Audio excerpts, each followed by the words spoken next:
Jane Maloney, Acting CEO of the Paper and Packaging PRO Alliance, facilitating a discussion on what are the PRO plans to grow plastic circularity in SA.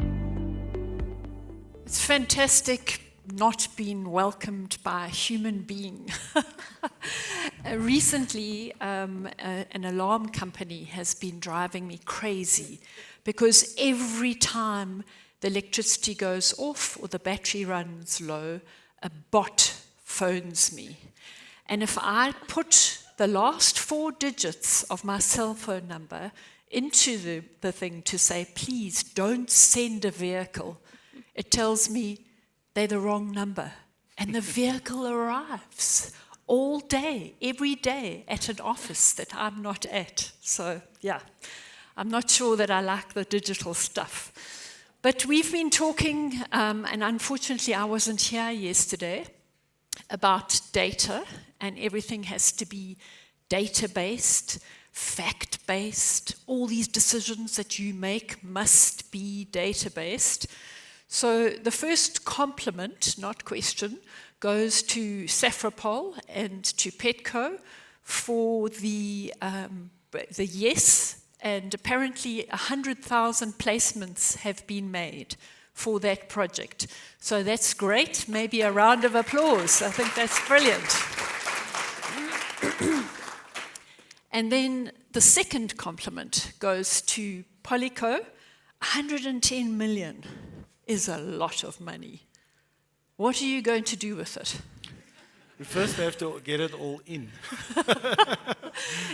I'm sure there are a few people in the room that have some projects that they would like to speak to you afterwards about. Sure. Okay.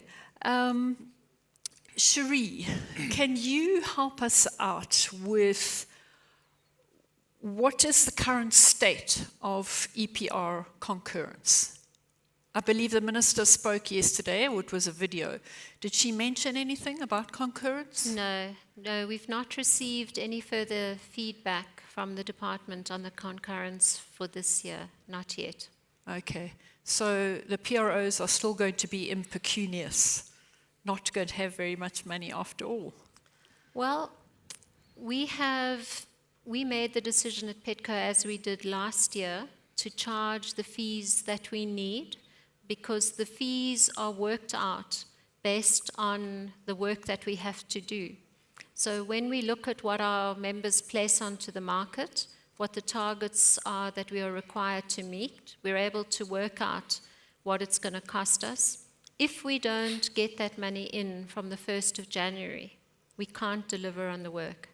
And because we've done it for the past 18 years, we don't have a valid reason to not do it. So that's the approach that we have taken and recommended others to take if they're able to as well. Okay, and are your members happy to comply? Yes, I'm grateful to say that my members are.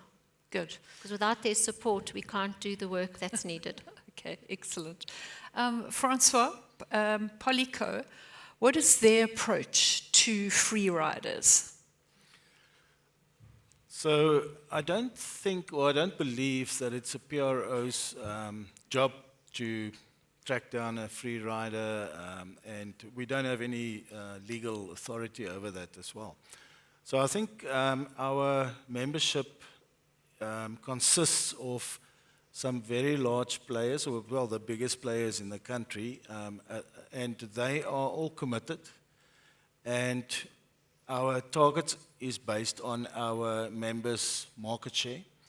So I believe that the government will do something about free riders. There's been a lot of indication that they would do so, and that these businesses will fall out of the woodwork soon. And I think the biggest the biggest problem for a free rider would be if they are a supplier to a big brand owner, for instance. Big brand owners do have the commitment, and they will ensure that their suppliers are compliant. And if they're not, I doubt if they will be doing much business for them. Okay, I'm going to be very cheeky. Pamela, you're here, and you represent government. What is the route for free riders? I know that there's been training with Green Scorpions. Okay, sorry. Good afternoon to everyone. My name is Pamela Ngumalo from the FFE. It's a pity that yesterday you were not here, but the DDG did mention that the department is doing something about we'll see how we put a stick for the free riders. So we are aware of them, and then we are still in, preparing on how we can, solve that problem. But we are aware of it. Okay, never mind. You got your time in the sun too. Okay. Cherie, how do you see eco-modulation fees being rolled out to manage difficult-to-recycle packs of your members? I think we have some eco-modulation in our fees. If you look at the way that PET is broken down into beverage bottles, oil bottles, etc., there's some eco-modulation there already. But we need to do a lot more. It's complex. I think it's going to take a bit of time. We changed the whole structure on the way Petco works from raising EPR fees on raw material placed onto the market, because of course we can't track that raw material if it gets exported, used locally. So we changed our whole system to measuring what gets placed on the market so that we can also understand what the SKUs are made of. That's all in a step towards actually developing eco-modulation, as well as understanding through the data that we're getting what different prices are received. So it's in the legislation, we have to do it, but I think that it's going to take us a bit of time to get all of our systems and structures in place, getting all of our members very comfortable with declaring, translating their sales into a packaging footprint, but then we'll definitely be able to start doing that. Okay, thanks. Coloured bottles, beware. War was declared earlier today on them anyway, so yeah. And you're going to hold your members accountable. Yes. All right, we have a question from Ane Sibahagen, or Hagen, sorry, I hope I've pronounced your name correctly. Following the LCA presentation yesterday, what is the view of the PROs on this? There's a notion from business that the PROs should conduct these on our behalf. Is this not rather solely our responsibility as packaging converters? Before I hand it over to you, life cycle assessments are, sorry, sound like I'm echoing. Move this away. It's only in my own ear. Oh, thanks for that, Annalie. It's very disconcerting. Life cycle assessments are only as good as the information that is used in them. And this is my personal perspective. And they depend largely on the boundaries that you put for those LCAs. And you can get an LCA to say almost anything. That's my personal opinion. So now I'll throw it over to you two. Do you think that the PROs should be responsible, or maybe the PRO Alliance assist? Because LCAs are incredibly expensive. If you do one properly, it's going to cost you $1 million, $1.5 million to do it properly. So who's going to make money out of doing LCAs? And more to the point, what is government going to do with the information once they have it? I'm happy to give my 5 cents worth. I think it was a real eye-opener to see Pippa's study yesterday, and I chatted to her afterwards and said it almost raises more questions than answers, but perhaps that's the whole point. Perhaps it forces you to think about where your materials come from, how better to source them, where they have to go. I don't think that PROs can do it, because only individual producers know where they're getting their products from. There's imported packaging, so not even local converters can do that. I think that there is the GLAD network. Don't ask me to explain what it stands for. But it is a group that's been formed in South Africa with people from CSIR and the University of Cape Town. And they're looking at developing a database of information that is locally based and open source. So for example, if I understand it correctly, it means that we could get to a certain point, let's say for PT or for polyolefins that are manufactured in South Africa with our energy system, etc. So the baseline would then be available, and that would be shared, and certainly PROs could contribute some funding towards that as part of R&D funding. I think that would be my view. Francois, I'm not sure if you want to add to that. I think you're quite right. It's not really our criteria at this stage, legally, I think. But it is very important information, and I think it will definitely lead to making the correct decisions and give guidance as to, you know, where one must go to with your packaging. But certainly a base criteria is important, because then, you know, every LCA will speak from the same base or talk to the same result. Yeah. The thing with, sorry, I see your hand. Hi, thanks. Sorry, is this on?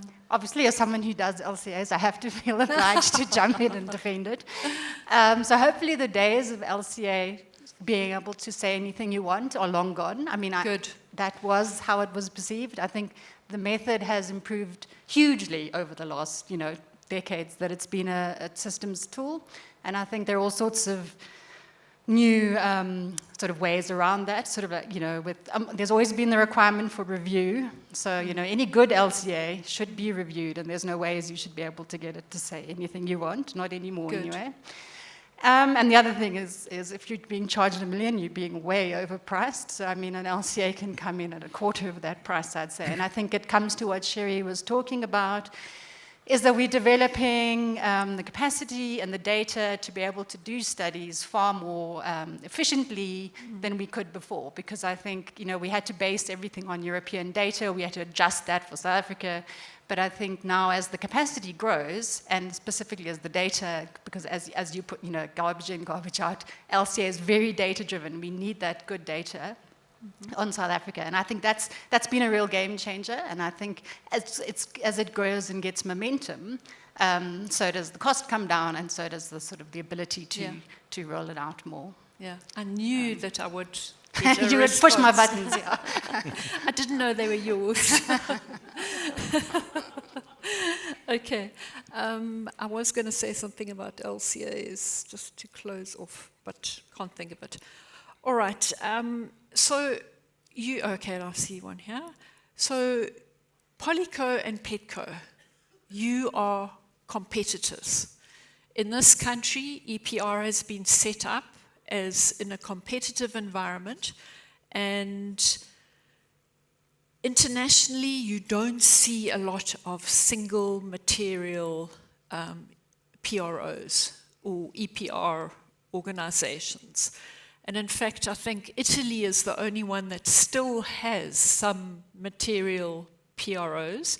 And even there, they have something like the alliance, or the PRO alliance, where everything is then routed through, and that's where the prices are set and things like that.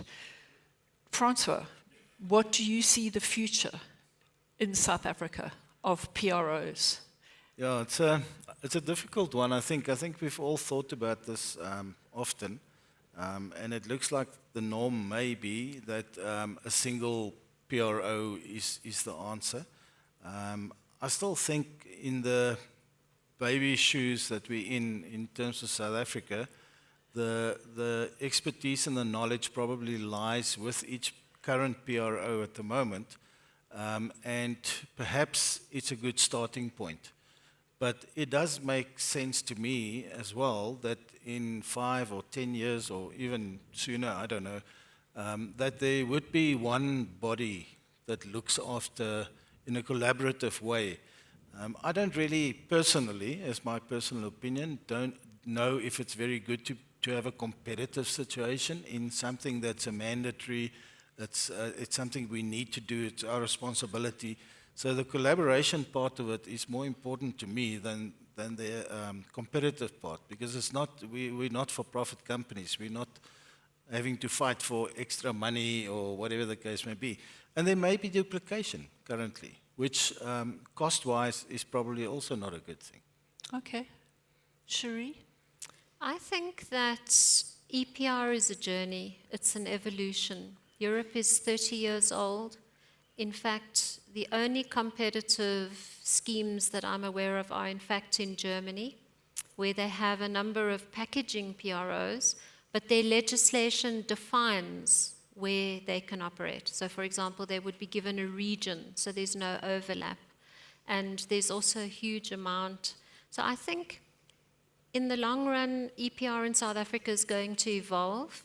I think the brand owners, the retailers and importers who are ultimately the people who decide what they place on the market, they are the people who deal in multiple materials, and they pay the costs. They pay the costs, and they carry those costs through to consumers, because remember, everything that we do, we're trying to do at the least costs to society. And I think they will have to make the decisions about what keeps the system economical for everybody. It will evolve. Yeah, definitely. It has evolved and it's still evolving. We are awaiting the next iteration of the regulations, which will be hopefully gazetted. Did they tell us yesterday? No. They didn't. Well, they're in the process. Okay. They're in the process. Somebody has to commission the public printers to publish the gazette and okay, right. Okay, Cherie, you spoke a little bit about balance and how it's all about keeping the right balance. We've got a question here from Vashni from Safripol. To unlock collections and enable the circular economy, we need the entire value chain to align and work together. How will the PROs enable this? It's not a question for you because you answered it in your presentation somewhat.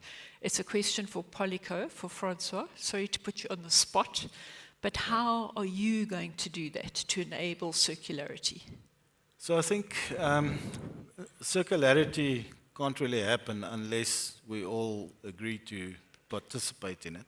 So that's where I think that industrial or commercial awareness and consumer awareness is going to play a big part. So that would probably, everybody would probably agree that that is where it starts. We also try and get our value chain, the entire value chain involved. So it's not just our producer members that are important to us, even right down to, I suppose, the customer or the consumer at the end of the day, but mostly definitely the industrial value chain going down to where the product gets to the consumer. So we do plan to do a lot of working groups where we would invite the likes of brand owners, recyclers, and producers at the very least to get involved in looking at challenges that are currently and specifically in the difficult to collect and difficult to recycle products, multi-layers for instance. All to be sit around a table, selected people from those industries and look at the challenges and what other opportunities is available there and collaboratively work towards finding solutions, proper solutions. Okay, good. And once you've got that solution, there'll be a new recycler around. True. Sorry, there was a question over here. Yes, my question is to Cherie. Your opening slide was around balancing the value chain.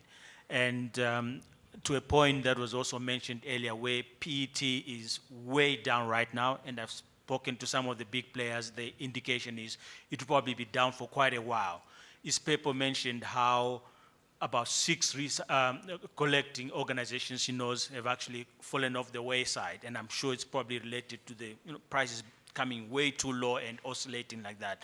Is there any way that Petco can step in to level out those kinds of developments in any way? It's a very important and very, very tough question to answer, because we are dealing in commodities and we're affected by what happens on the global commodity stage. What happened, let me give you an example of how this changes. In 2019, we lost a recycling partner. We lost Impact Polymers, the other bottle-to-bottle plant, and all of a sudden, overnight, we lost almost 20,000 tons of capacity. That's a bit of a black swan event in Petco's life. So we knew immediately we had unlocked collection, we had demand, and we lost capacity. So we focused our attention immediately on seeing how we could expand capacity, what we could do to fast-track it, how we could unlock it, and we duly did that. And in fact, the capacity started growing. We were then hit by COVID.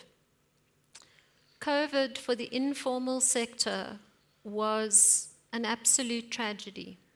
All of the wastepreneurs working out there lost their access to a livelihood overnight. And because of the nature of the informal sector, we didn't have communication with them.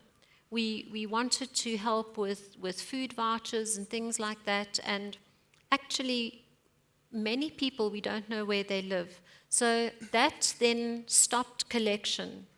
When COVID was settled and our recyclers were looking for bottles, and they said, Petco, where's all the collection? There are no collectors out there. So we had to focus on going to buyback centers. They had no cash flow. They couldn't buy any stock from any collectors because they had no money. So we immediately went and gave cash flow on condition that we saw bottles coming through. So we activated it that way. We finally thought everything was hunky-dory and we had our 3 balls balanced. And then what happened was a war in Ukraine. And then what happened was stage 4, 5, 6 load shedding. And our recyclers started to find that demand was dropping off, as it has globally. And they then found that they couldn't process. One of our recyclers was having 8 hours outage per day. Now, you can't start a recycling plant, a fiber plant, run it for 2 hours, stop it, clean it, restart. So our recyclers started to say to us, we've got a problem. There's a bottleneck. Because if you don't have the demand, you don't have the capacity, and you don't have this, you're really stuck. So right now we're trying to see if we can find additional space.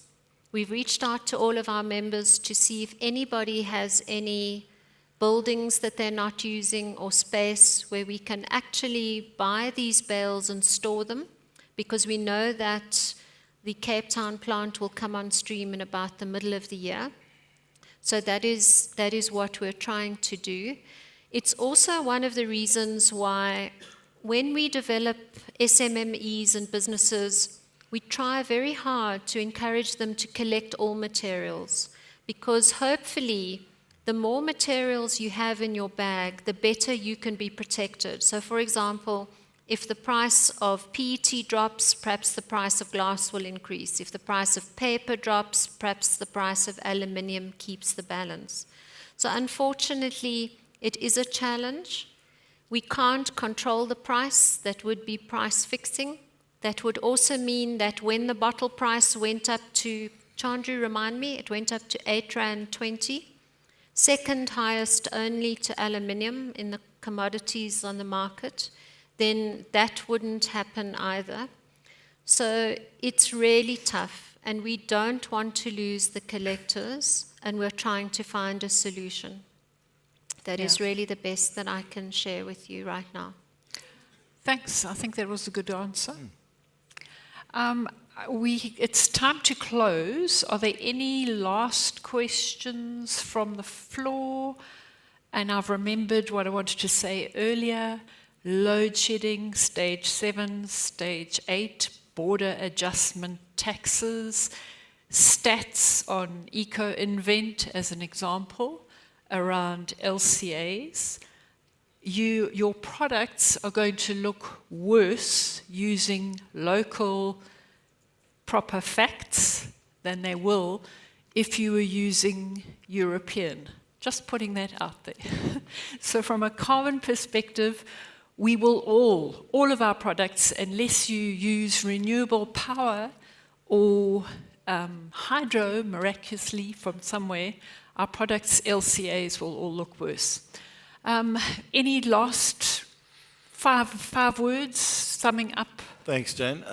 Yeah, I think that was a very important point that you made there, and that Cherie also mentioned, of course. So I think Polyco's funding objectives are also slightly changing under these particular conditions. And we've never done this before, but we are now considering, and luckily in our case, our recyclers are normally small businesses, to try and see if we can't do some energy solution funding as well. Because they are, as we say, running for 2 hours a day maybe, and it's just not good enough. So by that happening, all recycling will drop anyway, even though it's being collected. Cherie?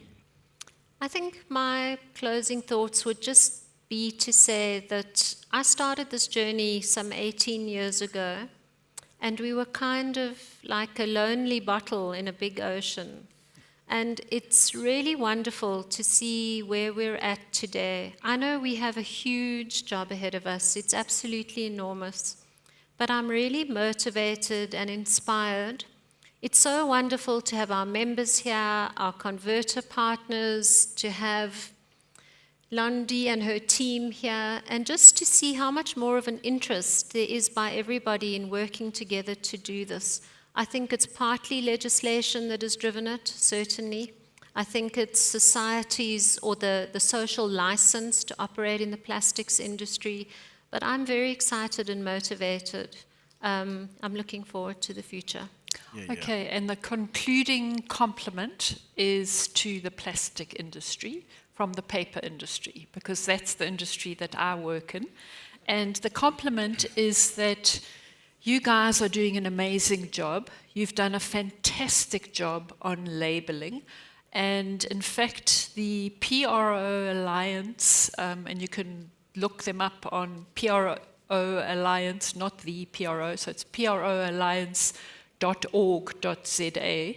We were given a big helping hand by the partnership from the Plastic Pact and with Green Cape, facilitating meetings. So we are now meeting with waste pickers on a weekly basis to resolve issues. We've got a governance committee, and we're going to be putting out an appeal for the larger advisory committee. So if any of you fancy yourselves on the advisory committee of, this is waste picker integration, then please drop an email to, I think it's info@proalliance.org.za. But seriously, a compliment to you guys. You are doing a really good job. I know that we recycle a lot, but you're doing a very good job. Thanks.